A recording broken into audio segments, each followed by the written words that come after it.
AI can write, draw, and even talk like a human, but how does it actually work? Artificial intelligence works by learning from data. Instead of following rules, it identifies patterns from large amounts of information. This approach is called machine learning, where systems improve based on experience.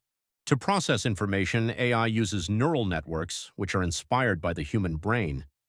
They take input, pass it through multiple layers, and produce an output. During training, the system checks its results and adjusts to reduce errors.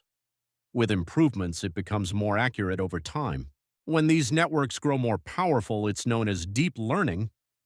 This allows AI to handle complex tasks like recognizing images, understanding speech, and generating text. For example, tools like ChatGPT generate responses by predicting the most likely sequence of words based on context. Recommendation systems on platforms like YouTube and Netflix suggest videos and shows based on what you watch. In simple terms, AI doesn't think like humans. It recognizes patterns and makes predictions. And that's what makes AI so powerful. Subscribe to our channel for more videos like this.